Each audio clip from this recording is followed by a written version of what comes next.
buonasera, benvenuti. Siamo qui per presentare l'acquisizione recente dell'archivio di Franco Marescotti. Devo innanzitutto portare i saluti e i ringraziamenti del nostro Presidente, il Maestro Carlo Lorenzetti, ma voglio soprattutto ringraziare Maristella Casciato che per prima ci ha posto sulle tracce dello straordinario archivio.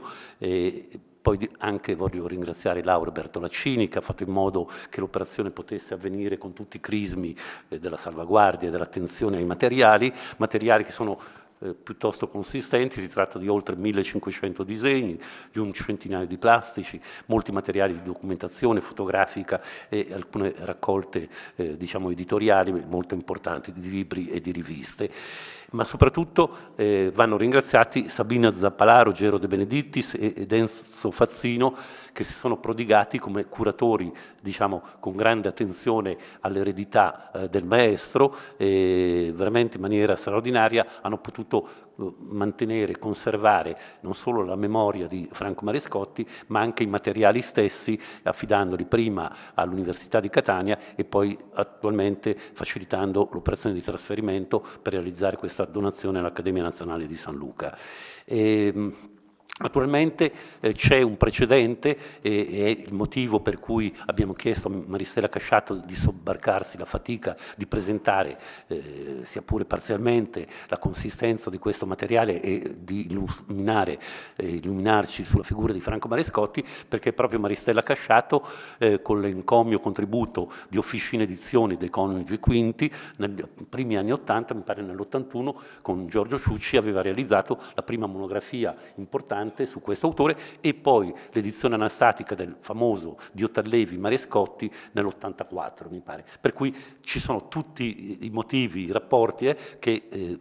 prevedono appunto che non potesse essere che Maristella a introdurre questa giornata. Naturalmente per quanto riguarda Marescotti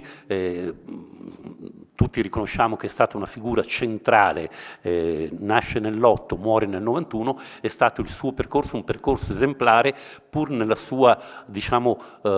voluta, ostentata condizione di lateralità in fondo. Dopo la sua formazione pesarese arriva a Roma, entra in un rapporto non proprio edulcorato con la struttura dello studio di Armando Brasini e forse diciamo con qualche difficoltà nei confronti della cultura romana di quegli anni, riesce però a procurarsi alcuni rapporti particolari, penso a un rapporto con Guido Fiorini di cui andrebbe indagata, diciamo, la propensione, questa vocazione a una dimensione internazionale, non più ristretta all'ambito romano o italiano. Se pensiamo che già nel 29 Marescotti, che aveva fino allora elaborato piani per case operaie, per abitazioni a ville sovrapposte, lo studio per abitazioni a strati, diciamo, sovrapposti e alternati, nel 29 partecipa a questa mostra sull'existence minimum di Francoforte e sorprendentemente con alcune prospettive dà già conto di quello che è la sua idea che lo caratterizzerà per tutta la vita, vale a dire non solo la singola unità, ma la capacità di questa unità del modo di configurarsi tra di loro delle parti costitutive di questo brano di città, come le stesse potessero far prefigurare una sorta di dimensione socialmente utile e diciamo con questo effetto città che tutte le altre elaborazioni non avevano. Naturalmente era chiaro che guardava alle esperienze di Francoforte, guardava a Hilbersheimer, guardava a Kleins, le teorie sull'existence minimum, guardava a Gropius, ma diciamo c'era anche in Italia a partire dagli anni 30 un'attenzione non marginale anche di Samonà, di Griffini alle questioni dell'abitazione, ma il suo era uno sguardo particolare, sempre in qualche modo obliquo, laterale e diverso da quello, diciamo, che era un'abitudine consolidata. Penso anche al suo dissidio con Piero Bottoni a proposito anche dell'esperienza del QT8 e naturalmente in questo è fondamentale il suo trasferimento a Milano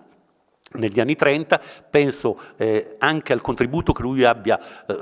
sia riuscito a innestare nella cultura di Pagano. Non è un caso che nel 38 Casabella mette come sottotitolo costruzioni e nel 40 invece costruzioni diventa l'incipit della rivista, vale a dire il vero titolo della rivista, costruzioni, e diventa minoritario il nome Casabella sottostante. Naturalmente lui lavora tra il 36 e il 43 a Casabella e saranno quelli gli anni fondanti per poter poi elaborare il tema della città orizzontale con lo stesso Pagano e sempre con Dio Tallevi, e più tardi nel 45 tutte le autorizzazioni e i progetti per la Città del Sole.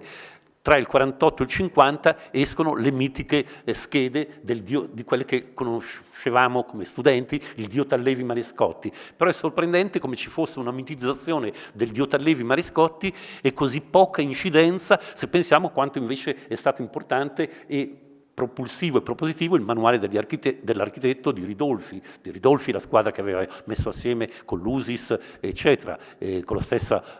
APAO, il movimento dell'architettura organica. Quindi sarebbe interessante capire le difficoltà di quel momento, quanto oggi sarebbe importante riprendere quei temi rispetto al degrado della periferia, al degrado della città stessa, quanto sarebbe vitale che si prendesse ancora in considerazione la centralità dell'operato e del contributo di Franco Marescotti. Non voglio dilungarmi oltre, naturalmente fino agli anni 70 poi lui ritorna a Roma, ha tutte le straordinarie esperienze con le case cooperative, con l'associazione degli studenti, ecco, ha una centralità che però in qualche modo non viene resa pubblica o non viene in qualche modo resa spendibile. Ecco, c'è sempre questa dimensione appunto di condizioni di marginalità dovuta anche all'integerrima, come si dice, e ferrea sua volontà di mantenere la dimensione etica, quella questione morale di cui parlava già Pagano in fondo, ma anche lo stesso Persico. Ecco, e questo forse gli ha precluso una diffusione ulteriore del proprio portato teorico e realizzativo, nonostante le straordinarie esperienze, le straordinarie operazioni, penso a quella di Lampugnano, oppure quella di Grandi Bertacchi, cioè esempi straordinari che però sono rimasti come tali e, voglio dire, hanno segnato in fondo una sconfitta rispetto a quello che poi è successo nell'intero Paese. Grazie, buon lavoro e la parola a Maristella Casciato.